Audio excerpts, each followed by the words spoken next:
that wasn't a high level of competition. Like, a team plays hard, they're young, and, it's taken them a few years to get the right type of wings and athleticism and size, and they've done that. But they just compete hard, that's all. They're just getting out in transition and running, nothing special. But when you play a team like that, you gotta compete, period. And if you don't, that'll be the damn result every single time. Doug, in the third quarter, you took out all the starters. Yeah. Was that a message, son? Well, it says 33-8 in fast break points. So, yeah, listen, everybody, every single person. I look in the mirror every morning. I'm gonna do whatever I can to make sure that we right the ship, but unacceptable, period. And if they being real, they're gonna tell you the same thing. Coach Christie, there's a lot of things that could be said about, that stat box, but 31-3 fast break. Hey, Did that sound like that's a little lackadaisical to you? definitely. 33-8 in fast break points just says that you're not getting back, you're not communicating, you're not building walls, you're not being physical.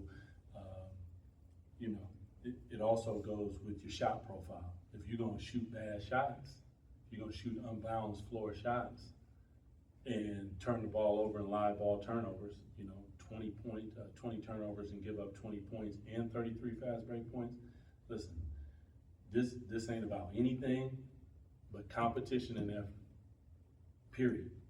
You play that team 10 times, and I doubt you would get a result like that, especially after this. Play them 9 more times. Not if you got no damn pride. To the point of competition and effort, it seems like these 4 games have all kind of been that similar theme. Do you see it getting worse? Is it regressing in any way for you guys? I mean, there's confidence. There's a lot of different things that can go into that. But you're professionals. You signed up for this, and this league is hard. And with that being said, this is only game 12. I mean, it's a lot of basketball to be played. You've demonstrated that you can do this. You played against Oklahoma City and competed at a high level. You went into Milwaukee and beat them. I mean, you've competed against really good teams. And make no mistake about it, all these teams, Minnesota, Western Conference Finals, OKC, Western Conference Finals eventual champion, Denver Nuggets, semifinal. Like, these are really good teams. But ain't nobody checking for that. You're gonna have to play your way out of it, period. If you've ever been to any gym, rec, hood, anywhere, get ran off the court and see if you get some respect. I've been to all of them. And I've taken butt whoopings. Like, that's part of it. But you know what I do? I'm gonna come back. Nah, that ain't it. You are not gonna represent Sacramento Kings. It just ain't happening, man. Not while I'm here. And you know how that goes. So I'm a realist. It's part of our business. But nah, put on a jersey, represent it properly. These people need to come into the turnstiles, and they need to be proud when they leave here about the product that they see. Not fucking embarrassed. Excuse me. Unacceptable, period. It is. This is a simple one. This ain't even hard. Sometimes you come up here and you're trying to figure out, well, maybe I'll go back and look at, I don't need to look at no tape. Probably won't look at it. I seen it once live. Damn, if you want to look at it again. But I will. Coach, starters fall behind again for another game, and the bench unit comes in, looks really good. What is the contrast that you're seeing between those 2 units, and are you looking at possibly changing combinations? You got to. Those guys are minus 31, minus 38, minus 34, minus 20. Like, you got to. They need to look at themselves and say, when we competing at a high level, we playing against anybody. We was 3 points or whatever it was going into the 4th with Denver. Milwaukee, you compete all the way to the end. and then you just do that? That's wild. And that's not anything except, you know, tying your shoes tight and saying, you know what, I'm about this life and I'm gonna go represent properly. I mean, you know, our families are in here. These people are our family. I'd be damned if I would go out and represent like that for them. I'm glad my wife was at home. My son too. Doug, kind of building off of that, your connection with this fan base has been consistent over your entire career here Yep. in Sacramento. You said you want them to feel proud every single night Yeah. when they leave. How should this fan base, you think, feel just with this team in this game and where everything's at right now? I mean, it's gonna get right. And it gets, I told you guys yesterday, it's gonna get bumpy. Because when you start to rattle the cage and say like, this is unacceptable, not everybody reacts to how you want them to react, you know, but we gonna do it. And on the other side of that, it's gonna happen. But I was embarrassed. I wish I could have put on the jersey. At 55, I would have showed you better than that. At least I'm gonna use all 6 fouls. I can't move. But I'm gonna foul the shit out of somebody. Like people just running around, running down the lane, not grabbing nobody, and then they just grabbing, holding, pushing. You know, so much that the refs was like, well, that's how they play. Because that's how we should play.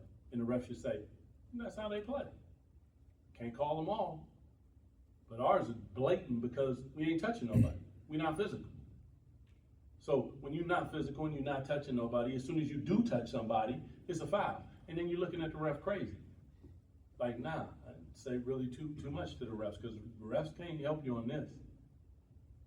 This is all an individual saying, we bringing it. And they can, they have. And I'll be damned if they will. Doug, you have a locker room with several established veterans and leaders. Yes. How would you like them to respond or lead and step up in? I would like them to lead, because you said veterans and leaders. So they need to lead, because we got young players in there watching this. And I'm gonna text every one of them young players, that's not acceptable. Do not even think about even trying to equate that is okay. Do not do it. I will not let you do that, because that shit, it ain't cool, no. So they need to lead. What do you want for your team? What do you want for this city? If you want something more than what that was, because that was trash, then lead them. Talk to them. Demonstrate for them. Go out there and show them. Like, listen, maybe you only got 10 minutes of like, man, put it down. Well, if that's what you got, then that's what you get. Not floating for 30 and playing for 10. Play the game. The game is to be respected. There's a way to play this game. That ain't it. Hats off to Atlanta because they played the right way. Doug, just to reiterate, your connection with the city and these fans is you know, obviously well known, and your passion, you know, for the team, the organization. How do you get the guys back there to care and want this as much as you do? It's an interesting question, Jason, which you usually come up with some comments. Doug, what is your team saying to Oh, you? hold on. I wasn't done with Jason. I was thinking because he has one of them thought spotting joints that he do.